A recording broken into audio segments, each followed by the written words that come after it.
अस्सलामुअलैकुम। बोल न्यूज़ में खुशामदीद। मैं हूँ गौहर इशरत और मैं हूँ महरुख शहरियार। बुलेटिन का बाकायदा आगाज़ करेंगे अदालती कार्रवाइयों से। अहम खबर आ रही है, आपको बता दें कि सुप्रीम कोर्ट में फौजी अदालतों में सिविलियंस के ट्रायल का केस 26वीं तरमीम के फैसले तक फौजी अदालतों के केस की समाअत मौखर करने की दरख्वास्त को खारिज किया गया है। सुप्रीम कोर्ट ने साबिक chief justice Jawwad S Khawaja को 20,000 रुपये जुर्माना कर दिया। जस्टिस अमीनुद्दीन की सरबराही में 7 रुकनी आईनी बेंच ने फौजी अदालतों में सिविलियन के ट्रायल से मुताल्लिक़ दरख्वास्त पर यह समाअत की है। तफसीलात क्या हैं, जुल्करनैन इकबाल से जानते हैं।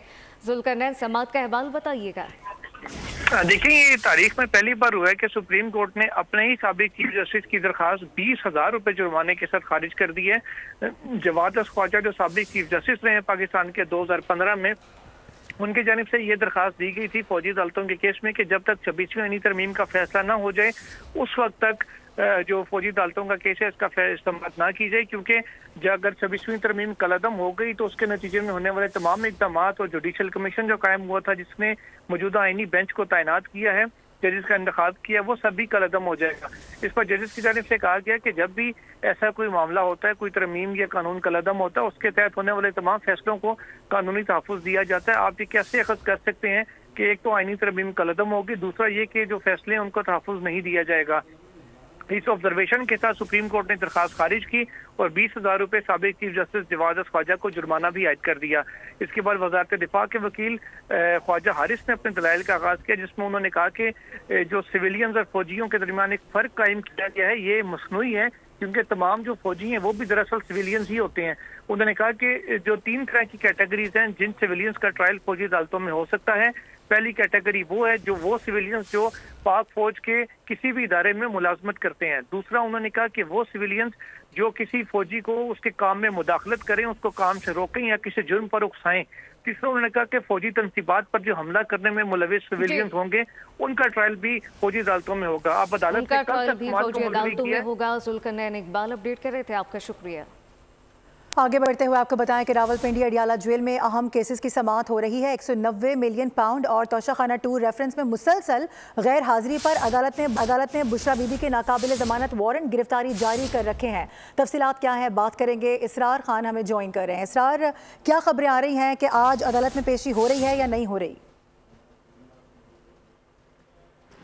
जी बिल्कुल, आज अडियाला जेल रावलपिंडी में 2 इंतहाई अहम समाअत होगी। इसमें पहला केस 190 मिलियन पाउंड केस, जिसे कि अलकादर ट्रस्ट केस भी कहा जाता है। 190 मिलियन पाउंड केस में जो नामजद मुलजमान है बानी PTI बुशरा बीबी के खिलाफ आज 342 के जो बयानात है वो कलम बंद कराने है, लेकिन गुज़श्ता 12 समाअतों में 342 का जो सवालनामा जो उनको मुहैया गया था, जिसके 79 यानी कि 79 जवाबात उनकी जानिब से दायर किए जा। बीबी की मुसलसल गैर हाजिरी की वजह से 342 के जवाबात अब तक दायर नहीं हुए हैं। अगर दूसरे केस की अगर हम बात करें तो तोशा खाना केस 2 जो है उसकी समाअत भी आज अडियाला जेल में होगी, जिसकी समाअत स्पेशल जज सेंट्रल शाहरुख अर्जुमन करेंगे और इस मौके पर जो है ना PTI को कमरा अदालत में पेश किया जाएगा।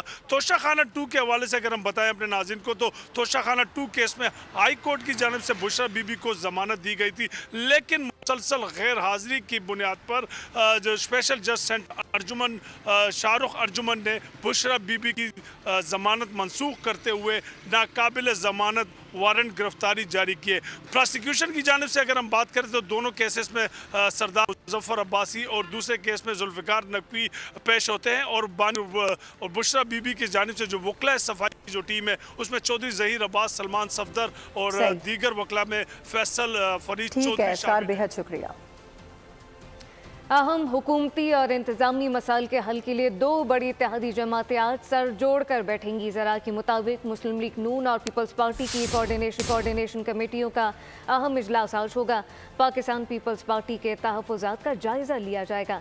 इजलास में छोटे सूबों को बराबर के फंड ना मिलने से मुताल्लिक़ शिकायत पर भी बातचीत होगी, जबकि नायब वज़ीर आज़म Ishaq Dar chairman people's party Bilawal Bhutto Zardari से मुलाकात कर चुके हैं, जिसमें पीपल्स पार्टी ने हुकूमत से अधूरे वादों और नामुकम्मल यकीन दहानियों का शिकवा किया था। इस मुतालिक आपको बताएं कि अधूरे वादों और नामुकम्मल यकीन दहानियों का शिकवा भी दोहराया। अहम हुकूमती और इंतजामी मसाइल के हल के लिए 2 बड़ी इत्तेहादी जमातें आज सर जोड़ कर बैठेंगी। और जब दीनी मदारिस बिल असेंबली और सेनेट से पास हो रहा था उस वक्त तुम्हें मुआहदे याद नहीं थे। अब जानते हैं कि दीनी मदारिस में सरकार की मुदाखलत को नहीं मानते। मदारिस आज़ाद हैसियत से काम करेंगे। मौलाना फजल रहमान का जलसे में खिताब, कहा कि मदारिस का इंतज़ामी ढांचा और तालीमी निज़ाम पर आपने बात की, हमने मिलकर हल किया। मदारिस के रजिस्ट्रेशन वजारत तालीम से मुंसलिक होंगे, मातहत नहीं होंगे। मदारिस में हम सरकार की मुदाखलत तस्लीम करने को तैयार नहीं है। मदारस आज़ाद होंगे, आज़ाद हैसियत में अपना काम करेंगे। आपने कहा मदारस का तालीमी निसाब, हमने कहा बिल्कुल ठीक है, आए बात करते हैं। आपने कहा मदारस का इंतजामी ढांचा, हमने कहा आए एक दूसरे को समझाते हैं। मुआहदा ख़त्म कर दिया हुकूमत ने कि मदारस की रजिस्ट्रेशन होगी। वजारत तालीम से हम मुंसलिक होंगे, माताहत नहीं होंगे। लेकिन तुम लोगों ने एक डायरेक्टरेट जनरल बनाया और कहा कि इस डायरेक्टरेट के तहत आपने रजिस्ट्रेशन करनी होगी। बताओ मुआहदे में कहां डायरेक्टरेट लिखा हुआ है?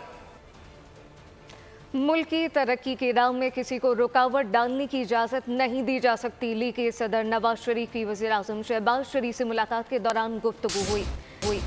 वज़ीर आज़म शहबाज शरीफ ने नवाज शरीफ को दौरा सऊदी अरब और दीगर ममालिक की पाकिस्तान में सरमायाकारी के लिए दिलचस्पी से मुताल्लिक़ आगाह किया। नवाज शरीफ ने स्टॉक एक्सचेंज में नया रिकॉर्ड बनने पर वज़ीर आज़म को मुबारकबाद दी, जबकि मुलाकात में मुल्क की मजमूई सियासी सूरत हाल पर मदारिस बिल पर भी मुशावरत हुई। जाती उम्रा में बड़ों की बैठक, वज़ीर आज़म की पार्टी कायद नवाज शरीफ से मुलाकात, मुल्क की माशी सूरत हाल में बेहतरी, स्टॉक मार्केट में नया रिकॉर्ड बनाने पर मुबारकबाद पेश की। दोनों रहनुमाओं के दरमियान होने वाली मुलाकात में मदारिस बिल, मुल्क की मामलात पर हुकूमती इत्तेहादियों से मुशावरत और एतमाद में लेने पर इत्तेफाक हुआ। नवाज शरीफ ने वज़ीर आज़म को मौलाना के तहफ़्फ़ुज़ात दूर करने की हिदायत की। वज़ीर आज़म ने कहा मौलाना फजल रहमान को मदारिस बिल पर एतमाद में लिया जाएगा। नवाज शरीफ ने कहा मुल्क की तरक्की की राह में किसी को रुकावट डालने की इजाज़त नहीं दी जाएगी। वज़ीर आज़म ने पार्टी कायद को सऊदी अरब समेत दीगर ममालिक की सरमायाकारी के लिए दिलचस्पी से भी आगाह किया। वज़ीर आज़म शहबाज शरीफ से राना सनाउल्लाह ने भी मुलाकात की, जिसमें सियासी सूरत हाल पर गुफ्तगू हुई। स्पीकर पंजाब असम्बली मलिक अहमद खान के साथ होने वाली मुलाकात में पंजाब के अमूर से मुतालिक तबादला ख्याल हुआ। खबरों के सिलसिले को आगे बढ़ाते हुए आपको बताएं कि वफाकी वज़ीर दाखिला मोहसिन नकवी का जामिया अशरफिया का दौरा, वफाकुल मदारिस के सरपरस्त आला मौलाना फजल रहीम अशरफी और दीगर अकाबरीन से मुलाकात की गई है। दीनी मदारिस के बिल से मुतालिक तफसीली तबादला ख्याल किया गया। मौलाना फजल रहीम ने कहा कि मदारिस के मामलात पर सियासत नहीं होनी चाहिए, मदारिस के इशू पर हम अपना मुस्बत किरदार अदा करेंगे। वफाकी वज़ीर दाखिला मोहसिन नकवी ने मदारिस के हवाले से मुस्बत किरदार अदा करने की यकीन दहानी पर मौलाना फजल रहीम का शुक्रिया अदा किया। वज़ीर आला पंजाब की काविशें रंग लाने लगी हैं। मरीम नवाज की AI फोर्स टेक के बानी डॉक्टर हैन और CEO से मुलाकात हुई। महकमा ज़राअत हुकूमत पंजाब और AI फोर्स टेक के दरमियान MOU पर दस्तखत कर लिए गए। चीनी कंपनी पंजाब में रोबोटिक ज़रई आलात मैन्युफैक्चरिंग प्लांट लगाएगी। मरीम नवाज की पंजाब में जदीद रोबोटिक ज़रई मशीनरी मैन्युफैक्चरिंग के लिए ताउन की यकीन दहानी, जबकि वज़ीर आला पंजाब ने कहा कि ज़राअत के जदीद टेक्नोलॉजी अपनाकर काश्तकार को खुशहाल बनाने का अज़म है। इससे कबल वज़ीर आला पंजाब मरीम नवाज की कम्युनिस्ट पार्टी ऑफ चाइना के आला सतही वफ़द से मुलाकात हुई। मरीम नवाज ने कहा कि पाक चीन दोस्ती बुलंदी की इंतहा की जानिब गामज़न है।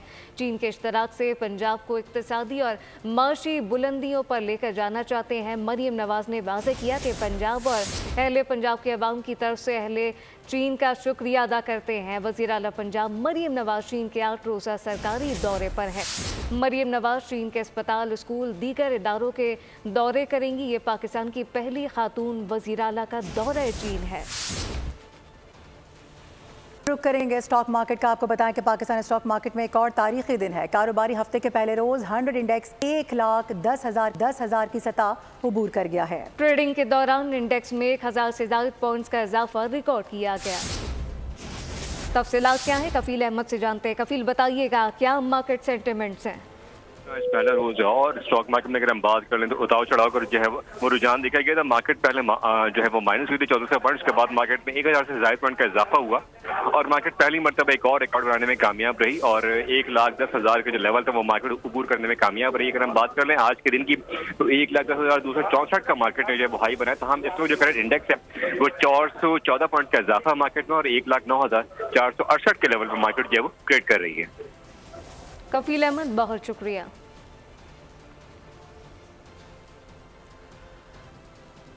हंगोर डे, पाक बहरिया की आबदोज की तारीखी फतह का दिन, जब आबदोज हंगोर की महारत ने दुश्मन मुल्क भारत के अज़ाइम खाक में मिलाए थे। हंगोर डे पाकिस्तान की तारीख का रोशन तरीन बाब है। आज मिशन हंगोर की जुर्रत और बहादुरी को 53 बरस मुकम्मल हो चुके हैं। ये वाक़या न सिर्फ हरबी तकनीकी महारत की बेहतरीन मिसाल है बल्कि दुश्मन के जारहाना अज़ाइम को खाक में मिलाने और अददी बरतरी के बावजूद अपनी बहरी सरहदों की हिफाजत के लिए पाक बहरिया के गैर मुतज़लज़ल अज़म का भी अमली नमूना है।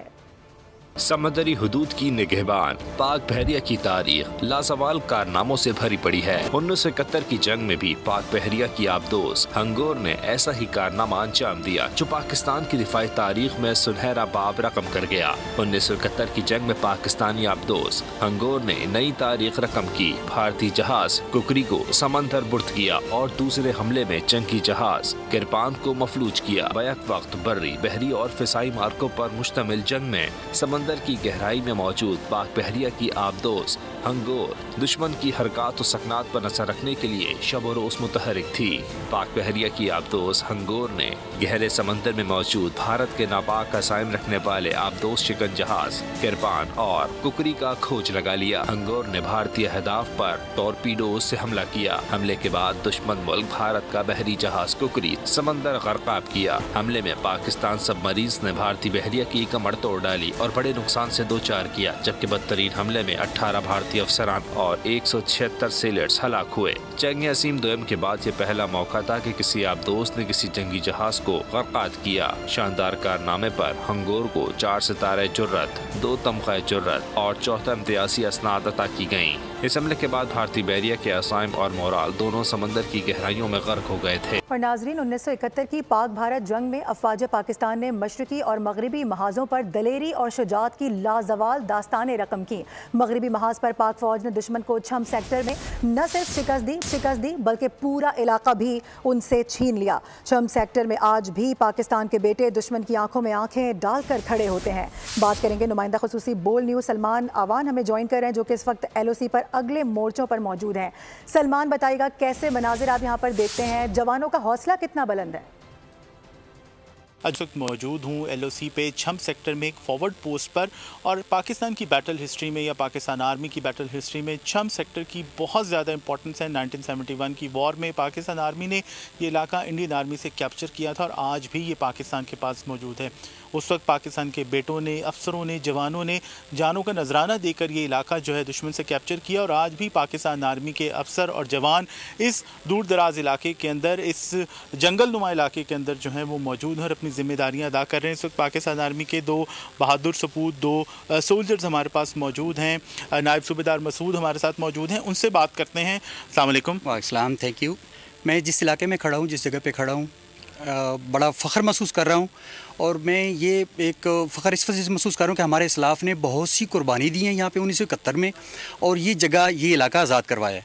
और 24 घंटे हम अपने दुश्मन की आंखों में आंखें डालकर बिल्कुल हम वक्त तैयार हैं और बिल्कुल दुश्मन की आंखों में आंखें डालकर खड़े हुए हैं इंशाल्लाह। जी बिल्कुल, आपने देखा कि इनका कहना है कि आज भी इनका जज्बा वैसे ही जवान है, वैसे ही ज़िंदा है जैसे इनके सीनियर्स का था। हमारे साथ मौजूद हैं वाजिद साहब, उनसे बात करते हैं, उनसे जानते हैं कि उनकी क्या फीलिंग्स हैं, घर वालों की कैसे याद आती है और जब कोई अहम मौका होता है, अहम ओकेजन होती है, तो वो किस तरह से अपनी फैमिली को मिस करते हैं। अस्सलाम वालेकुम। वालेकुम सलाम जी, थैंक यू।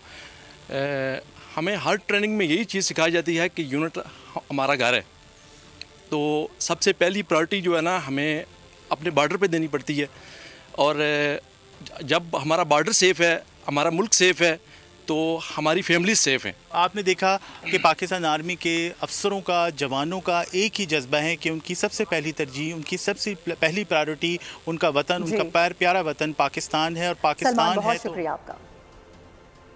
और अब ये जानिए, अमीर जमात इस्लामी हाफिज नईम ने कहा कि बड़ी ताकतों ने शाम में खेल खेला जिसका नुकसान अवाम को उठाना पड़ा। हुकूमत की तब्दीली के बाद अवाम को हक मिलना चाहिए। शाम में आम माफ़ी के ऐलान से दुनिया में अच्छा तासुर गया। चाहते हैं कि ये खित्ता जंग से निजात हासिल करे। और नुकसान शाम के अवाम का हुआ। बिलाखिर जो वहाँ पर हुकूमत की तब्दीली हुई है और नई हुकूमत का क़याम अमल में आया है, हम समझते हैं कि ये शाम के अवाम है कि जिनको हक मिलना चाहिए। इत्तेहाद से, यकजहती से जितने भी फैक्शन हैं, चाहे वो मजहबी बुनियाद पर हों या इलाक़ाई बुनियाद पर हों, अब ये इस हुकूमत की ज़िम्मेदारी भी है और उन्होंने अपना पहला जेस्चर बहुत अच्छा दिया है आम माफ़ी का ऐलान करके।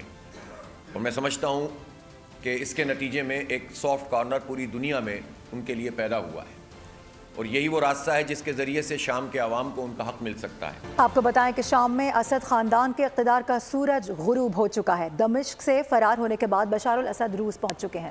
उधर अमरीका की जानिब से वाक़े पर मुसर्रत का इज़हार किया गया, जबकि ईरान और अरब लीग शाम के मुस्तक़बिल के हवाले से फ़िक्रमंद है।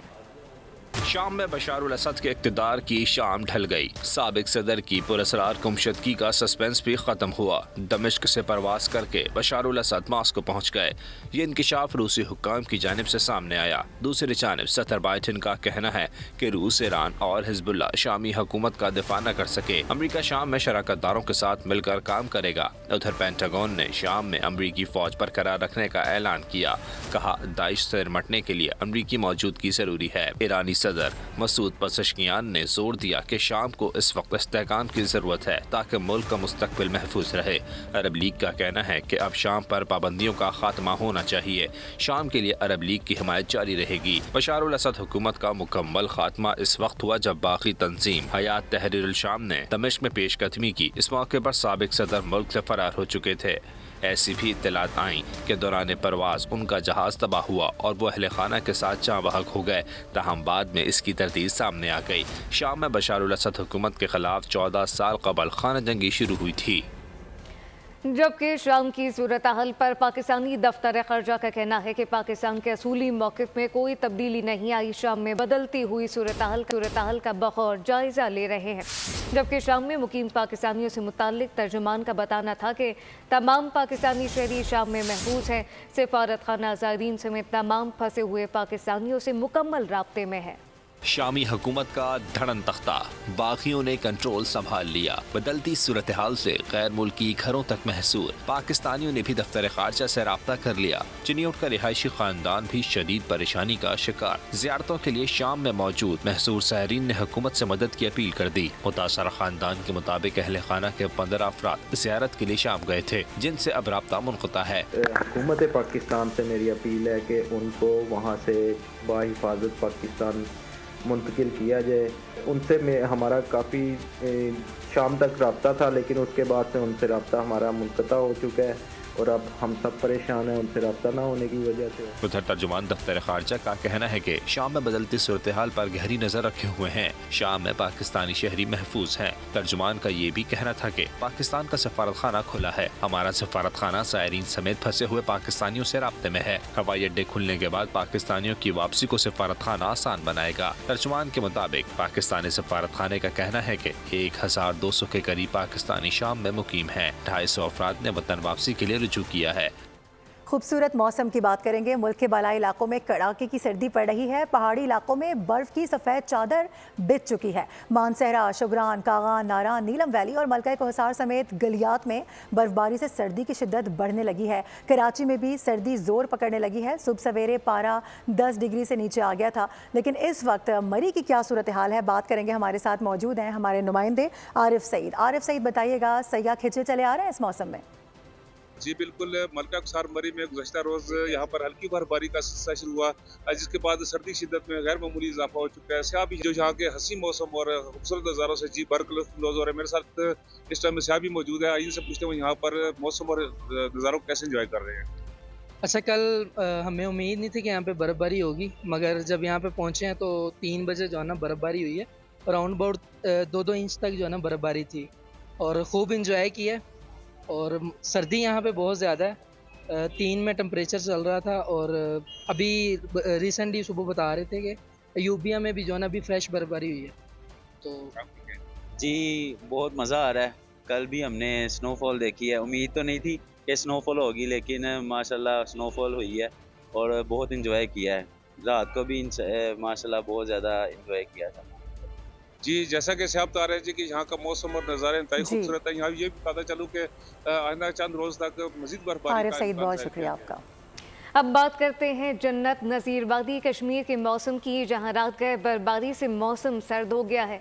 सयाहती मकामात पर जाने वाले लिंक रोड भी बर्फबारी से ढक चुके हैं। तफसीलात क्या हैं जानते हैं मुमताज़ अहमद बट से। इस वक्त वादी नीलम के डिस्ट्रिक्ट हेडक्वार्टर अठमकाम में मैं मौजूद हूँ। मौसम की बात की जाए तो वादी नीलम का मौसम इंतहाई खुशगवार हो चुका है। सुबह और शाम के औकात में सर्द हवाओं का राज बरकरार है, जबकि बुलंद मुकामात पर वाली बर्फबारी के बायस सर्दी की जो शिद्दत है वो खासी बढ़ चुकी है। सुबह और शाम में शदीद जो सर्दी है वो पड़ रही है, जबकि वादी नीलम के बुलंद मुकामात, सियाती मुकामात, रती गली, अड़ंकेल और ताव बाट का जो इलाका शामिल है वहाँ पर बर्फबारी होने के बायस जो लोगों का निज़ाम ज़िंदगी है वो मुअत्तल हो गया है। सियाती सरगर्मियाँ जो है बलाई इलाकों की वो मांद पड़ना शुरू हो गई हैं, जबकि लोअर वैली के अंदर जो पतझड़ का मौसम है वो आखिरी मराइल में पहुंच चुका है। जबकि महकमा मौसमियात के मुताबिक अगर मौसम की बात की जाए तो आइंदा हफ्ते बारिश और बर्फबारी का कोई इम्कान जाहिर नहीं किया गया, जबकि अलबत्ता रात और सुबह के औकात में जो शदीद मुमताज़ अहमद बहुत शुक्रिया। लिए चलेंगे आपको खेलों के मैदान में। आपको बता दें कि आईसीसी चैंपियंस ट्रॉफी के शेड्यूल का सबको बेसब्री से इंतजार है। पाकिस्तान क्रिकेट बोर्ड ने गेंद आईसीसी के कोर्ट में डाल दी है। जराए बता रहे हैं कि पीसीबी गवर्निंग बॉडी को हुकूमत पाकिस्तान के मौक़िफ़ से भी आगाह कर दिया गया है। आपको बता दें कि मामले पर मुशावरत जारी है। चैंपियंस ट्रॉफी के लिए पाकिस्तान ने आईसीसी और भारतीय क्रिकेट बोर्ड को पार्टनरशिप फार्मूला पेश किया था। आईसीसी भारतीय बोर्ड का जवाब आने के बाद चैंपियंस ट्रॉफी की मेज़बानी के हवाले से हतमी फैसला करेगी। पाकिस्तान और जनूबी अफ्रीका के दरमियान मुख्तसर फॉर्मेट की सीरीज का आगाज कल से होगा। 3 मैचेस पर मुश्तमिल T20 सीरीज का पहला टाकरा डर्बन में खेला जाएगा। मैच के लिए कौमी टीम की तैयारियां जारी हैं। खिलाड़ी आज भी ट्रेनिंग का सिलसिला जारी रखे हुए हैं। मोहम्मद रिजवान जनूबी अफ्रीका के खिलाफ सीरीज में पहली बार ग्रीन शर्ट की क़यादत करेंगे। शाहीन और प्रोटीज अब तक 20 मैचेस में मद्दे मुकाबला आ चुके। 12 में पाकिस्तान फातेह रहा, जबकि 10 मैचेस में जनूबी अफ्रीका ने फतह समेटी। हैप्पी बर्थडे राहत फ़तेह अली खान। जी हाँ, दुनिया मौसीकी का दरख्शां सितारा नामवर गुलकार राहत फ़तेह अली खान 50वीं सालगिरह मना रहे हैं। बॉक्स ऑफिस पर एनिमेटेड शाहकारों और कदीम जंगजुओं का टाकरा, किसने किस पर बाजी मारी, जानते हैं इस रिपोर्ट में। जाते जाते आपको बताएं कि नामवर पाकिस्तानी फनकारा नाइजा खान की हार्वर्ड की मटल इंस्टीट्यूट के फेलोशिप बराए 2025 के लिए नामजदगी कर दी गई है। इस नामजदगी पर मारूफ विजुअल आर्ट्स ने मुसर्रत का इजहार किया है। कैंपस में क़याम के दौरान नाइजा तलबा साथी से मुलाकात करेंगी। इस दौरान इन्हें हार्वर्ड आर्ट म्यूजियम और carpenters centre for visual art तक भी रसाई दी जाएगी। न्यूज़ बुलेटिन से फिल वक्त इतना ही। विजिट कीजिए bolnews.com, देखते रहिए बोल न्यूज़।